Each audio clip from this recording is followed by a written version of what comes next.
in some cases in several nations and geographies. Like, hey, Renee. Renee. Hi guys, I'm so sorry to join late and crash this party. I was caught up giving a panel presentation, and I just wanted to say hi. It's good. Madhur, Good to have you on the call. Yeah, we're just talking about one of your favorite topics, insetting. Insetting. Talk about it. Let's go. Yeah. Madhur.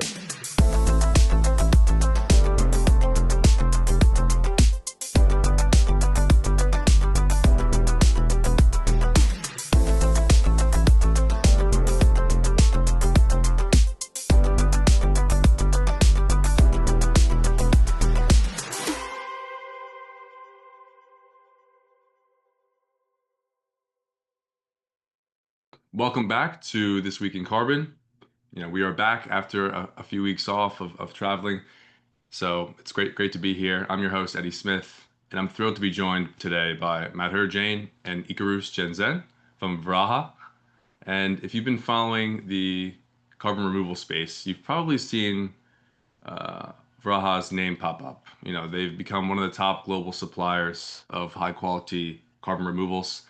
And I'm really looking forward to diving into how they're making it happen and hearing their perspectives on a number of topics in the industry.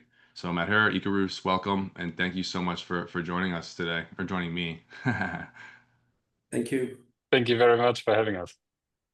Yeah, so I think to start, it would be great if you could, just briefly, tell the audience about you and maybe your career journey prior to joining the CDR space, and then maybe tell us a bit about the work you're doing now at Varaha. Yeah, happy to start and then let Madhur speak about the more interesting part on Varaha. My background is in climate tech, always been working in climate tech as an electrical engineer, startup founder, and then venture capitalist. Have started a fund to invest in climate tech startups. And within that fund, I actually came across Biochar 7 years ago, invested in a company that then went bust, and then also invested in a couple more successful CDR startups. And then I found my way to Madhur and the team as through a friendly investor and joined Varaha as a co-founder and chief commercial officer. Yeah, thanks. So Ed, my name is Madhur. I'm one of the co-founders and CEO at Varaha. And in terms of my personal background, I'm an agricultural engineer. Went to B school after that, and I've spent close to 13 years now, mostly as an early stage operator. Started off my career as a VC, which specifically invest in food and agri in India. Then worked with a large conglomerate in India called Godrej in their agribusiness division across animal feed, agri inputs, oil palm. So different businesses, value chains within agriculture itself.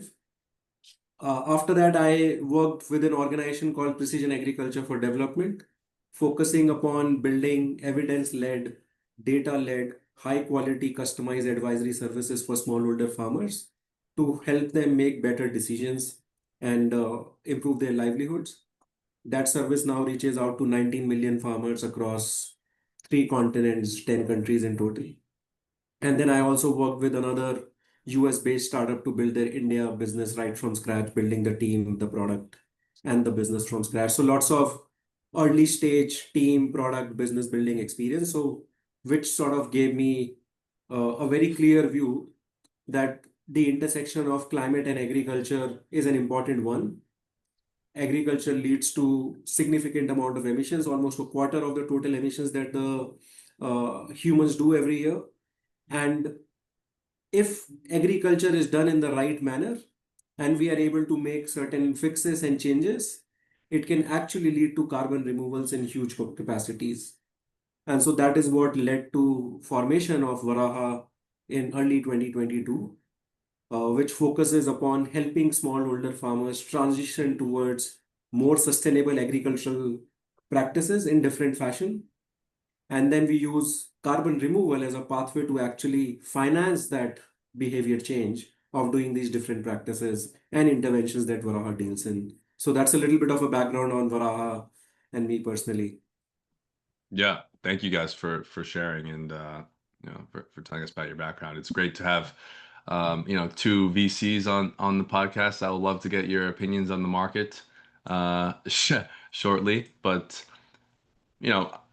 diving into, I think the first theme of the episode is just about the broader, macro CDR market as a whole, and then maybe more diving into sort of the micro and the initiatives at Varaha. But would love to get your thoughts and perspectives on the current state of the carbon removal market, right? From your guys' point of view, because I think Varaha is unique in the sense in that it runs projects across four major CDR pathways, right? You guys have afforestation, reforestation, regenerative agriculture, so soil carbon, and then biochar, and then enhanced rock weathering. And no other, carbon removal company has all four of those project types in its portfolio. And from my perspective, the voluntary carbon market is very difficult to standardize because every project type is so different. And then within each of those project types, every project is also very different.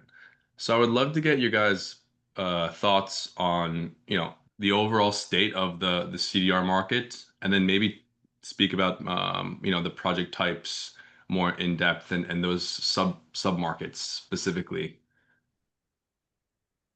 Absolutely. Yeah. Happy to take a first go and then let Madhur add to it. So basically how I typically segment the market is in three segments, which is like the more of the legacy market, which comes from avoidance, cookstove, renewable energies, avoided deforestation, which has been struggling quite a bit. And then the second category, nature-based removal, which in the past only has been afforestation really, terrestrial mostly, a little bit of mangrove forests, but then really a new category that is coming now to the market for the first time at scale is soil carbon. And soil carbon just has so much potential on the supply side, but definitely still an uphill battle to fight on the demand side.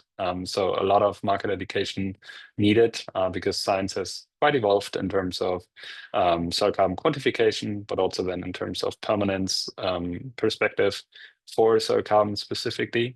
And I think that is where we from the beginning saw just huge potential because there is so much farmland that could be utilized better with regenerative agriculture practices specifically to sequester more soil carbon.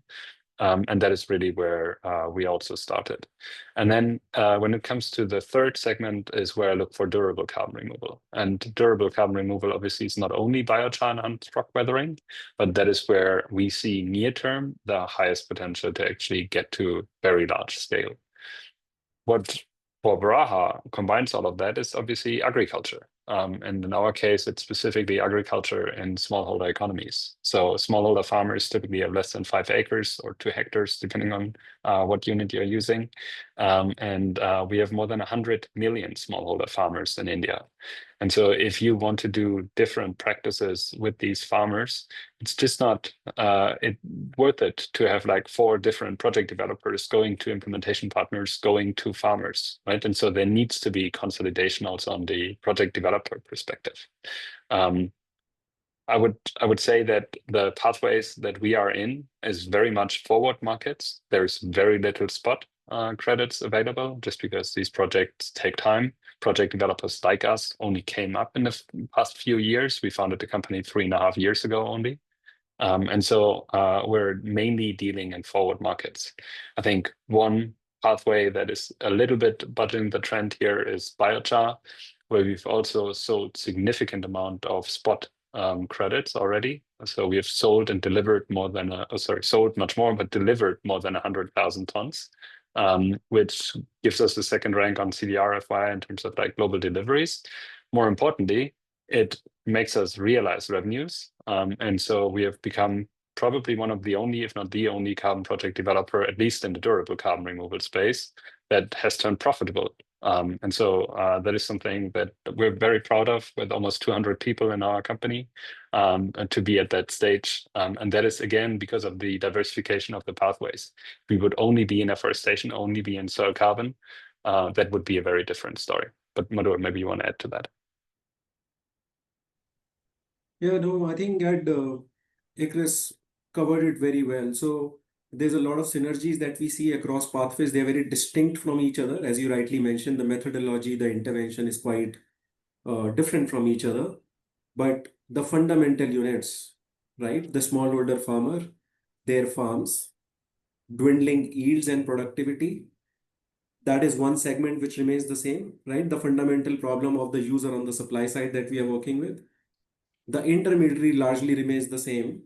And then I think, see, all of these pathways require you to do a lot of soil testing, analysis, lab-based analysis. So we are also able to leverage everything in terms of infrastructure that we are building, in terms of intermediaries, uh, software, lab analysis, and all of these partnerships. So they also provide a bedrock of sorts, which allow us to really borrow capabilities and extend them towards all of these pathways.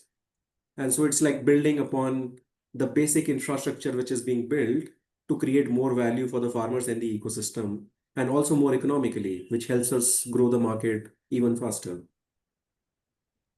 Yeah, yeah. Well, thank you for sharing those insights. And I think, touching on what you said, Ikarus, about um, how Varaha has become, one of the top carbon removal suppliers globally, and on CDR.FYI's leaderboard, Varaha ranks among the top 3 providers of CDR credits in 2025, which is a testament of the high volume of quality removals that the company has generated. So I want to ask, how did you guys achieve such scale so quickly, right? Like what have been the keys to delivering high volumes of these durable removal credits, such as biochar, in such a, you know, relatively short amount of time, right? Would you say? Or does it feel like you've been around in the market for a decade? Well, I mean, if you ask our hair, then I think that speaks for a decade. But other than that, I would say it still feels like an early stage company to me. But I think there are two answers to that. One is on the supply side, one is on the demand side. So I would let Madhur give the supply side answer and answer the demand side. Yeah, so, and I think it ties back into what I mentioned earlier as well. But if I just take a step back even further as Please. to Yeah. what really helped us scale so fast, I think it's the basic understanding of Indian agriculture or smallholder agriculture at large and the experience of working in it. So I basically describe my own background, that my entire academic as well as professional background of the last, like half of my life has been in agriculture, and I'm just 35. Uh, and so I think, but if you look at other co-founders of mine and the founding team members, so we have 166 people in total, 34% have worked in agriculture, smallholder agriculture more specifically, right? So the basic understanding of how to work with farmers, how to aggregate at scale, building large businesses around it, what are the challenges that you face? A lot of it, it's something which we have encountered in the past in our other jobs as well, or other experiences as well of building. So we were able to borrow a lot of that behavior change, building the right set of incentives that work for farmers. So that was critical. I think the team is one of the most strongest point that Varaha was able to sort of build at the very start, which helped us get here. And I think the second part is just the building blocks and the infrastructure, which is in terms of having access to farmers, relationship with the farmers, having access to the right set of intermediaries that we've worked with for years, even before Varaha, right? Because we've had a relationship with those intermediaries in some form or shape. And then the sheer execution capability, which is backed by in-house built MRV and digital tools to really track what is happening at a farm level, where exactly the biomass is coming from, where exactly it's processed, and what's the end use of biochar, for example. Right? So I think it's a combination of people, execution-based mindset and experience, and then third, all the digital infrastructure and building blocks that we've been able to build in very early stages and iterate on top of it has helped us scale pretty significantly in a smaller period of time. I'll let Ikarus comment on the demand side a bit now. Yeah. So I think the first point is timing, because we were at the right time with the right methodologies, right? And I think that is crucial. If we would have started cook stove business during that time, it would have probably not flown. The second one that I would say is just from the beginning, we were going for very large scale on the supply side. And scale is something that is inherently attractive to everyone on the demand side. Because if you look at the large tech buyers, they are publicly stating that they maybe want to deal with a dozen or so suppliers globally at scale. If you look at the intermediaries, the investors, everybody in this market wants to have scale, not only in a project, but like in a geography. And so the way that we position Varaha from the beginning is kind of like a utility company in a region that provides carbon services, right? That provides decarbonization in agriculture. One of the ways how we monetize that is through the voluntary carbon market. But we need to, from the beginning, position ourselves at scale. And so we're probably going to talk about some other deals later during this conversation. But traction follows traction. And so it's a positive flywheel that we were able to harness from the very beginning because we could just show big numbers. Not only is there big potential in India, but we've from the beginning been able to scale very quickly on the supply side. Yeah, certainly. And I like how you said that, serving as almost a utility, a regional utility through the voluntary carbon markets. And also, touching on your point before about the forward markets, the primary market versus the spot market, that obviously plays a huge role in with such large scale projects, right? Like these large scale projects aren't going to be able to issue credits for years to come. And do you think is it a deliberate choice to stick to structuring deals on the forward curve, or are you still saving supply for the spot market at some point in the future? Yeah. So we're like still, like I mentioned, from our perspective, at least an early stage company. And so it's all about traction. And again, it goes back to the point, traction follows traction, right? And so it's more about selling more now is worth a lot more than selling at a higher price later today. But obviously that's going to change over time. So right now we're happy that our afforestation projects are all sold out under exclusivity, right?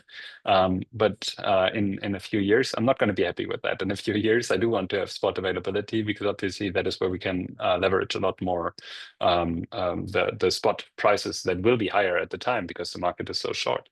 But on the other hand, it's also important to lock in long-term offtake agreements in order to get the project financing at a lower cost of capital, because otherwise you only have hedge funds that come with very high IRR expectations. And so it's important to have these long-term offtake agreements in order to get the financing in the early stages. While the market is not as like trustworthy as a whole, I would say that the prices can be achieved that we know we can achieve in these long-term offtake agreements, and then also in the spot in the future already from what we've contracted so far.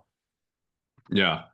Yeah. And touching on, one of the headline accomplishments from this past year in early 2025 was the landmark Google Biochar deal, right? And we'd love to talk about that for a moment. And congratulations on that deal. I believe it was 100,000 tons of industrial biochar credits through procuring through 2030, which it underscores both the growing demand for durable CDR and the viability of smallholder driven solutions at big tech scales, right? So, what does it mean for you guys to have?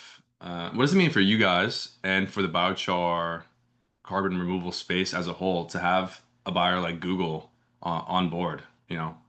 And do you think this deal has a broader signal to the market? Would love to hear your perspectives. Yes, so absolutely, I do think it does, and I think it actually kickstarted a lot more long-term offtake agreements. And so Google came in as the second biggest buyer into the market after it was dominated by Microsoft for a long time. And so they did something a bit different, looked at it more from first principles, I would say, in terms of what can be scaled in the very near term as well. And so they identified as biochar as one of these pathways. They also identified India as a geography where this can be done very well because there's so much surplus biomass. To give a number to that, we're burning more than 100 million tons of biomass every year in the open in India. Which means there's a lot of discussion about what is waste biomass. If it's burned, then I think there's no discussion that is actually waste biomass. The amount that is decomposing is even much more than the 100 million tons that I just mentioned. So there's so much potential, and Google obviously saw that, and so they wanted to work with biochar and also in India specifically, and then they were looking for suppliers that actually had been able to show some traction. At the time, we've already been able to deliver 10,000 tons, and we were one of the largest suppliers of biochar at that time. And so again, traction follows traction. They chose us because we could show that we can already execute on the ground, that we already had been able to do some scale. And so their ambition again, and that is also one of the reasons that they chose us, is to make this 1 million tons or more per year, right? So they are that is a pilot. 100,000 tons is a pilot for Google, because if that works out well, then we can actually 10x that or 100x that in the next decades. And so there's a lot more potential, and that the scalability, and then also just the company, the counterparty that is able to harness that scalability is again a key point for this. I would say again, for the broader market, we've seen a lot more long-term offtake agreements for biochar after that. We've seen financing after that, and so I do think it really set a precedence of what could be done.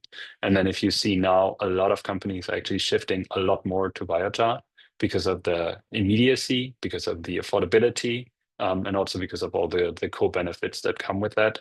And now there's a lot less discussion about potential reversals, about the durability of biochar.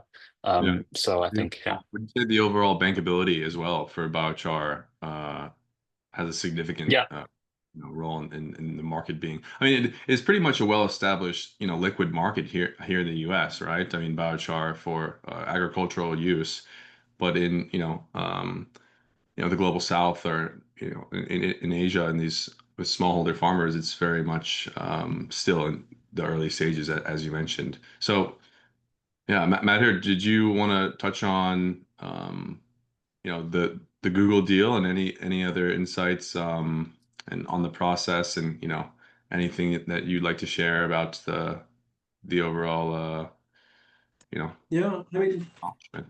a couple of thoughts. So, see, I think one thing which companies like Varaha, which are really good at execution and come with a lot of experience of executing for smallholder farmers, is that what these offtakes do, it gives you the clarity that if you create more credits, there is someone that we can supply to, right? So sending that signal to project developers like Varaha to keep on scaling rather than stagnating is extremely important. And then it also sends a signal that smallholder farmers are ready to scale these climate solutions. So I think these are two essential things personally from Varaha point of view, and also for smallholder farmers at large. And then I think, as you briefly touched upon, that there are much more benefits of scaling biochar than just carbon removal, because all of this biochar so far by Varaha has been given away for free to the farmers, right? And so this is mixed along with the cow dung, and to make it much more effective for being able to absorb more nutrients. And so the nitrous fertilizer use goes down. It helps in better water retention. So the amount of water which is required to grow crops also goes down. So it makes agriculture much more efficient, reduces further cost, and even leads to further more emission reduction than just biochar-based sequestration. So the benefits goes beyond just carbon removals, which I think companies like Google and big tech are able to identify, that the value created through these interventions and their offtakes can actually go way beyond just carbon. Yeah, 100%. And I want to shift over to another, groundbreaking effort in Varaha's 5-year deal with Louis Dreyfus Company, one of the world's largest agri commodity firms. Would love for you guys maybe to talk a little bit about that initiative, right? This is kind of a first of its kind insetting deal in the global South. Meaning that the project is within the company's own supply chain rather than a separate offset project. And I think that makes this partnership really interesting, being an insetting model where the carbon removal is embedded in their supply chain. Can you explain how that project works and why it's significant? Yeah, I'm happy to take that, and Icarus may have other thoughts as well on Yeah. this. So, and I think as you rightly started off, that I think just having, so we are working with a crop named wheat in this ecosystem, which India is the second largest producer of in the world. And it's a pretty important crop from the food perspective and like human starch and carbohydrate and energy generation point of view as well. And I think having it in their own value chain made a lot of sense for Louis Dreyfus to actually focus upon reducing emissions in the value chain itself. And then identifying customers on the output side who might be willing to provide a premium for this if they enter into a value chain like this, right? So it was a very interesting combination for a company of that pedigree because they know that they have clients on the food and agri side who would be interested in paying premiums if we are able to prove that this particular produce was grown in a much more sustainable fashion, was able to reduce and sequester carbon as a result of it. And so I think for us, it was an extension of our digital monitoring, reporting, and verification system as well, in a way, because our systems were much more designed for farmer onboarding, verification, validating the practice which is happening, and then running the science-based modeling to quantify how much carbon is sequestered. But this allowed us to build another layer which is on the output side, right? So being able to track right from the farm to the godown as to which farm the produce is coming from, what are the different characteristics attached to it, which seed variety, how much output, how much income which is being generated for the farmer, and the premium which is transferred to the farmer for growing this produce and shifting towards these sustainable practices as well, right? So I think two key elements which were added to this was that one, it allowed us to reduce the carbon in the value chain itself, which can then be supplied to other buyers at a premium. Majority of that premium was immediately provided to the farmers when the procurement was done at their farm level. And then end-to-end traceability, right from seed to different practices to carbon sequestered, all the way to the final go down. So I think in a lot of ways, it laid down the path for other companies to follow because most of the insetting programs, as you know, run in the US and Europe as of today. And within less than 1 year of signing this deal, because there was a path laid down, we signed with one of the largest food companies as well, another 5-year deal with another commodity. And then that lead to signing with one of the largest fashion brands as well. So I think, as Icarus earlier mentioned, traction leads to more traction. So if you are able to lead the pathway in a certain direction, more and more companies are then willing to show trust in smallholders and project developers who are based in geographies in South Asia, Southeast Asia. Yeah. Yeah, Icarus. just two more thoughts on this, because I think why this is also so important is because the voluntary carbon market today is just like so tiny and insignificant in a way, right? And like we're all talking about how to grow the pie. Now, this brings in another source of financing that was previously not available. And again, it's like unique to what we do because it's in agriculture and it's in food and fiber specifically. And then I think what is also very exciting to me is we are not only facing sustainability-minded buyers, we're also facing a lot of buyers who come with a lot of pressure because they've seen their yields dwindling over the past few years, right? So we had double-digit decrease in yields. We had a lot of loss of the quality. So if you look at cotton specifically, then it's very important that you get high-quality cotton. And so if you have a bad yield, then you may still get like volume, but it's just a bad quality. And so you cannot use it anymore, right? And so what we do is we all of our pathways are leading to better soil health, leading to better water retention. And it's not only lower water use, it also means that if there's a flood or a drought, then the soil can handle that better because it acts more like a sponge. And so that is extremely important, that we get buyers who are not coming just because of, I want this to be more sustainable, but more because like I want to protect my supply chain. And I want to make sure that in 5 years, I still can source from this region. And so I think that again brings like a whole different discussion of like who's paying for that, why are they paying for that, and how can we grow this market much faster. Yeah, certainly. I think, the conversations that I'm hearing about, the insetting market, versus offsetting are, very significant. Near Climate Week was just about a month ago, and there was, more events than I've ever seen on Scope 3 supply chain decarbonization, right? And I think it's becoming, obviously the big agricultural players, ag, energy, industry, those are where the scope 3 supply chain intervention comes in the most and makes the most sense. And it seems to be, a better business case internally, right? Like instead of investing in this project that's completely uncorrelated to our business, in an opposite part of the world, we can actually invest in a project that raises our triple bottom line and makes our business more sustainable long term, right? And I think you mentioned how insetting, this is a major growth channel, and how I would love to ask, how you see the buyer pool expanding through insetting overall. Like I said, particularly for agriculture, food, or even textile companies with deep supply chains in India, and would love to hear what is the business case you're hearing from those corporates. I think you touched on it briefly at the end of the day, building more resilient supply chains, but what is the business case that you're hearing from these corporates, which is going to really scale the insetting initiatives long term, right? And can you maybe talk about that dynamic as well? Yeah, Please, Madhur. I'm happy to share my thoughts.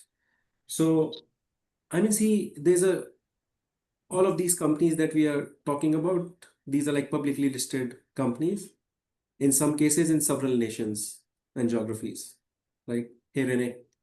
Renee. Hi guys, I'm so sorry to join late and crash this party.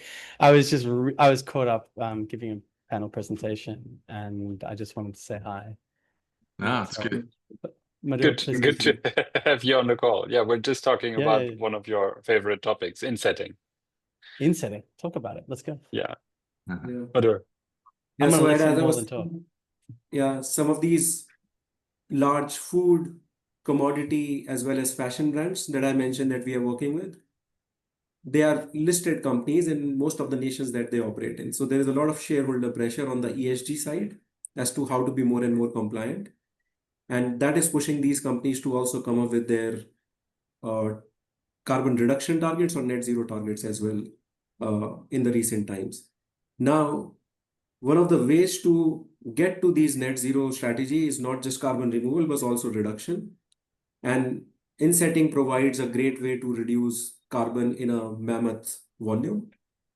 And countries and geographies like India, which are smallholder in nature with ample talent, etc., also provides an avenue to do this at the most economic cost possible as compared to US or Europe, right? So there is a huge shareholder pressure. There are agreed upon targets, and hence geographies which are able to provide an avenue to do this in the most cost efficient possible way is one factor which is pushing them to go into this direction. And then secondly, if you look at that, there has been an increasingly consumer pressure as well. So for the end commodity, so in case of fashion, people who are wearing all of these t-shirts, jeans, and different apparels, in certain countries, these consumers are also willing to pay a premium if these goods are grown in the right fashion or if the supply chains are sustainable in nature. And so we did a calculation.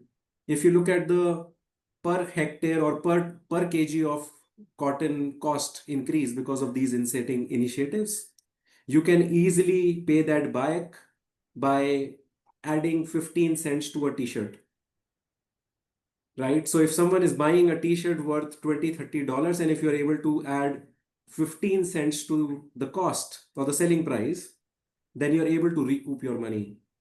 And by using these characteristics of sustainably grown in certain nations, you can actually charge 20, 30, 40% premium.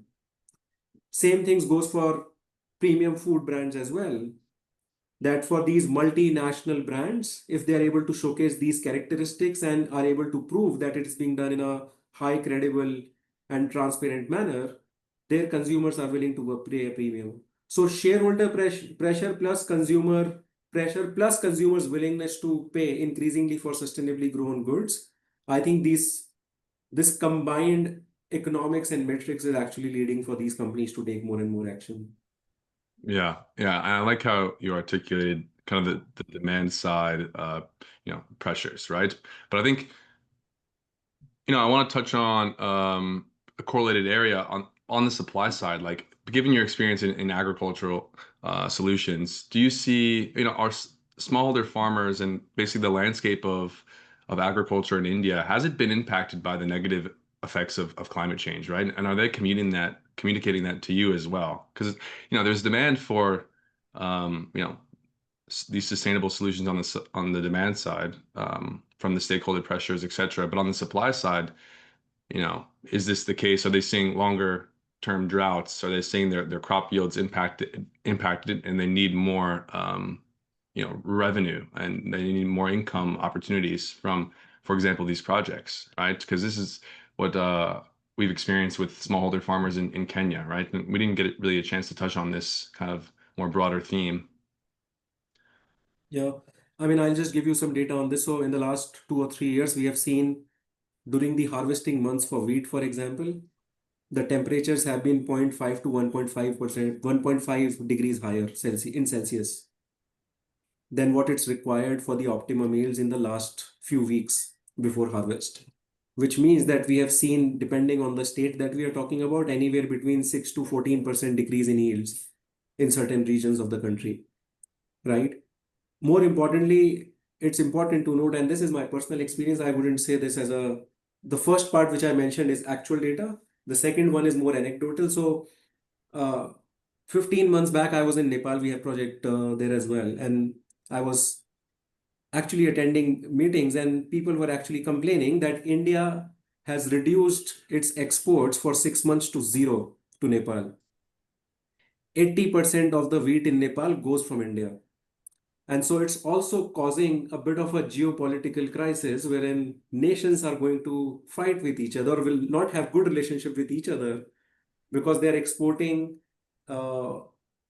the transfer of these critical goods to other countries because of deficit in their own countries because of climatic conditions, right? So there is a much more dynamic play here beyond just carbon removal, ESG targets, etc. There is a real hit that we are going to witness more and more in the coming times if we don't solve for it.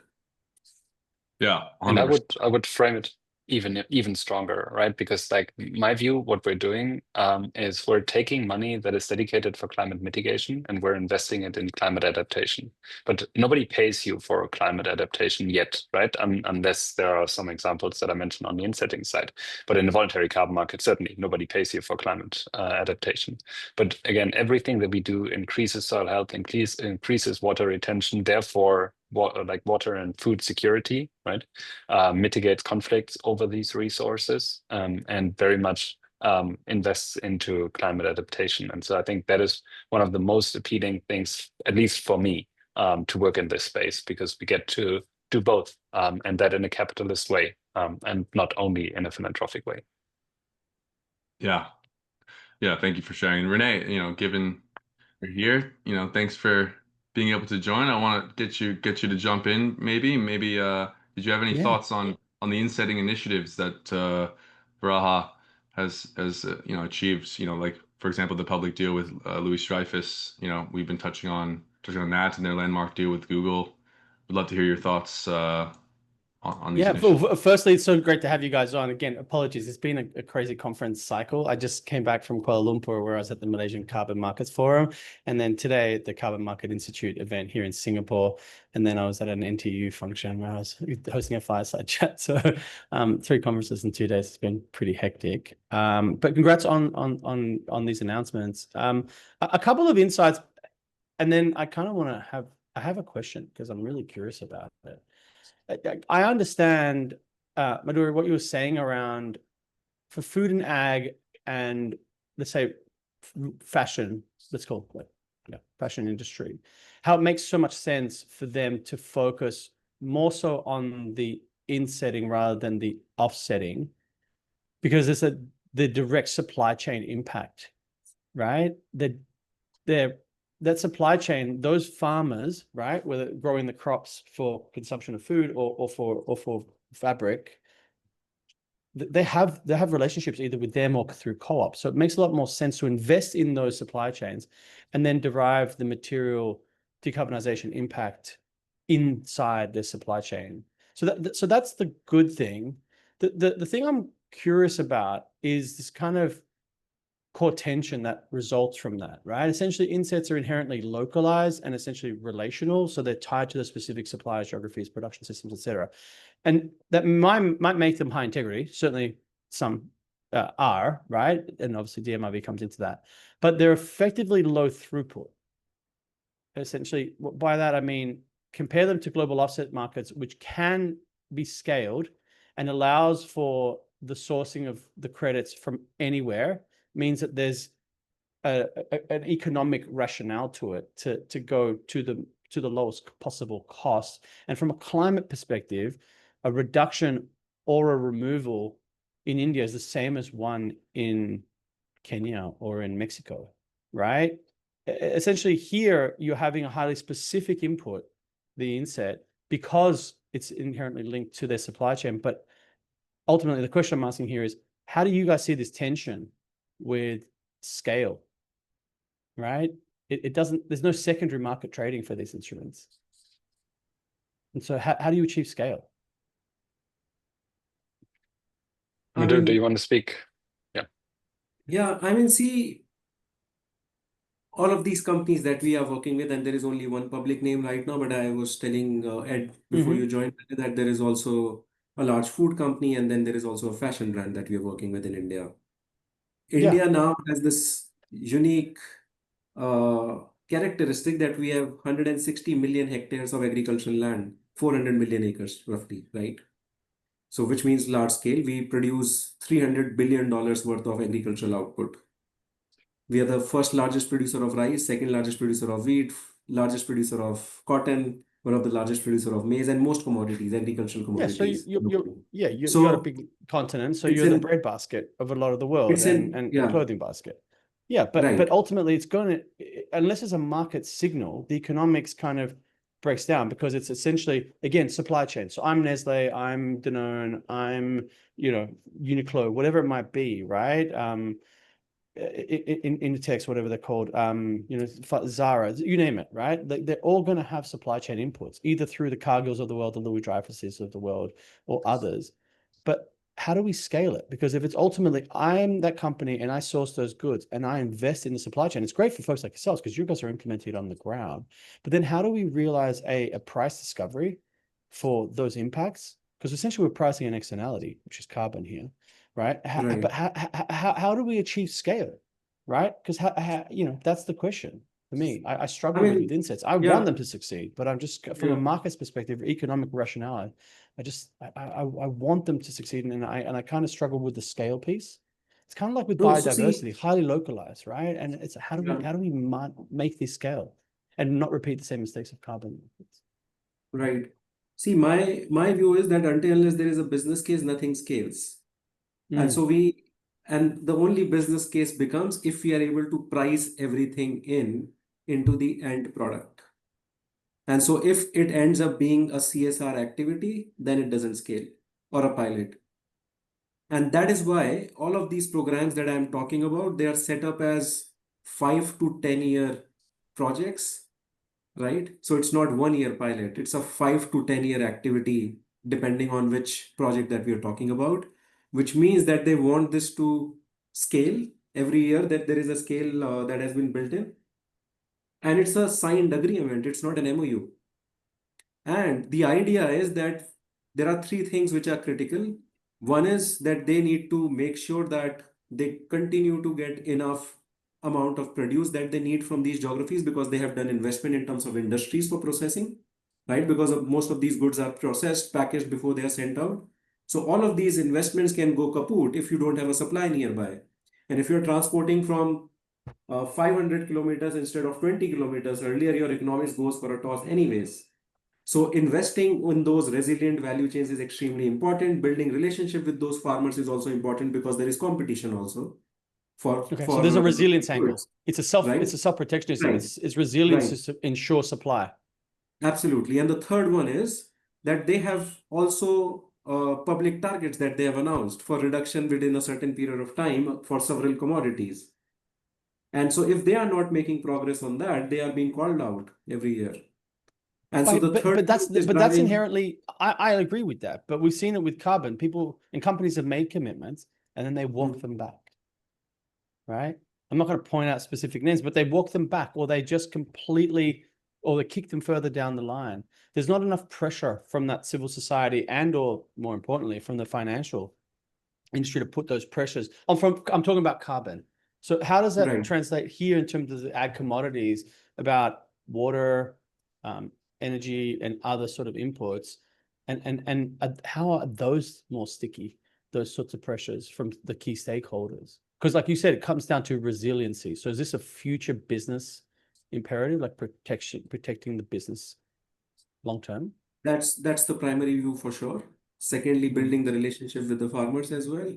And then Yeah. third, I would say, is actually delivering on the targets agreed upon. And we signed like one that led to second, the second led to third. So it's basically also, it initiates action and momentum among others, that there is a playbook to follow, right? I So think so. Yeah, that's we probably the most anecdotally, important point. I think that's a good one. Anecdotally, and Eddie, we should reinvite Stephanie back on the episode, on the podcast. But we've got a really great relationship with Stephanie Zhu, who was formerly at Delta Airlines, great client. But now she's at Yum Brands, and just chatting with her the other day, right? And seeing her LinkedIn post, she was out at a project where there's cattle farming, right? One of the key inputs for many of the brands is beef and animal protein. And there's essentially a conservation or restoration project that they're working on, and they focus on water, and they focus on restoration of that ecosystem. And for her, she says, in her new context, it's really important on the insetting side, because that's what resonates right now, and the offsetting side is less so for a lot of those consumer-facing brands. So it's an interesting conversation. I think, thank you for highlighting it. And that's especially true for agri food textile, obviously, right? Because they can actually do something. And so I would say, I think it's very different from biodiversity. I agree, it's also local, but it has an impact in your own specific supply chain, and it's very tangible, because you know that if you don't do anything, well, in 5 years, you're not going to have more yield. You're not going to have more soil organic carbon, right? Like it further erodes. And it's a material risk to your business. So it's a That's risk correct. Materiality. Yes, Whereas and the biodiversity is a biodiversity second crisis, order. yeah. Because That's once right, the exactly. biodiversity dries out, then you have the second causal effect. So yeah, you're absolutely right. Interesting. But it's a window to essentially decision making within corporates. Self-preservationism. You have a sustainability objective for the business long term. You're going to have to ensure your supply. Otherwise, you can't make consistent product and distribute that through your supply, through your distribution networks. You can't sell chocolate bars or t-shirts or whatever it might be. So that's interesting. Yep. I think carbon lacks that stickiness, right? Even though, because it's a negative externality, and it's very much immaterial in sometimes for the risk piece, right? Not pricing it is actually convenient for a lot of corporates until they face the pressure piece, and that's the backstop piece is not necessarily there, except until it's a policy market. It's interesting, but yeah, right. Sorry to highlight, Eddie. Back to you, man. No, I mean, I want to be cautious of their time, because I know we have to wrap up in a few minutes. But throughout this conversation, the clear message of that I've been hearing and observing is that India is emerging as one of the most promising supply regions for high quality carbon removals, right? And I think, given what you said, Madhur, the country combines vast agricultural potential, abundant biomass, strong technical talent, and a fast-growing ecosystem of developers and corporates interested in sustainability. And while the regulations remain in flux, and there's some compliance mechanisms that are kind of evolving, the market opportunity is clear. India could become a global hub for scalable, low-cost, high-quality CDR. So I wanted to ask you, some kind of a closer, like, what do you, on top of what I just mentioned, what makes India uniquely suited for that role, and where do you see, India's role in the CDR market in 2030, right? And where do you hope Varaha is within that ecosystem? Yeah, I'm happy to take that. So basically, one of the most important point you mentioned is biomass. If you look across the different carbon removal pathways, then it's always around biomass. It is about labor. We've got great labor in India. It is about electricity in a lot of pathways. And so the sun is always shining somewhere in India, and there's very cheap solar electricity. If you talk about enhanced rock weathering, we're talking about geology, right? And so that plays a very crucial role. We've got one of the largest basalt reserves globally in India as well. We've got lots of rain. We've got high temperatures, which are ideal again from both from growing biomass, but also from weathering. And so everything that you need in land-based carbon removal, you have that in India. On top of that, India actually is growing very, very significantly, despite being already a significant nation on the global scale. And so what it means is we've got very strong tailwinds domestically, but also internationally, because a lot of the US companies have more people working in India than they have on the US soil, right? So which means there's a relevance again to them where they can point towards that. And so I would say all of that leads to India just being the prime country for CDR. I think there's one other contender, which is Brazil, which has a lot of these features, I would say, but not all of them. But at least they have also a lot of biomass and land. But I definitely see India in the top by 2030 when it comes to durable carbon removal as well as nature-based removal. And specifically, agriculture is going to lead the charge there. What do I hope for 2030? Obviously, scale. Renee, you touched on it. In my opinion, voluntary carbon market is a pre-compliance market. So we're going to see a lot more compliance by that time that actually has teeth, right? And that is going to drive the market. And then the other piece, unfortunately, we're going to see a lot more need for climate adaptation. We're going to see that every year more severely. And so we're also going to see a lot more insetting initiatives scrambling together, trying to get to scale in order to protect what's left. Yeah, I'm the Indian here, but Ikarus covered everything about India. I mean, can I add one thing? I mean, the 20th century has seen huge changes in terms of the outlook for certain countries, and sort of this unipolarity towards the United States has shifted, and the power dynamic is moving towards the East. And we've seen the rise of China over the last, 40, 50 years. India's that sleeping giant, and it is such a populous nation. It's relatively young, still got a growing birth rate. And now you're seeing good governance emerge. You're seeing good capital market flow. You see vibrant domestic ecosystem, and now a connectivity through BRICS to other very large nations, and essentially a pull away from the US-centric kind of model. And the geopolitics and the political narratives of the United States is helping this. I think it's time for India to grow.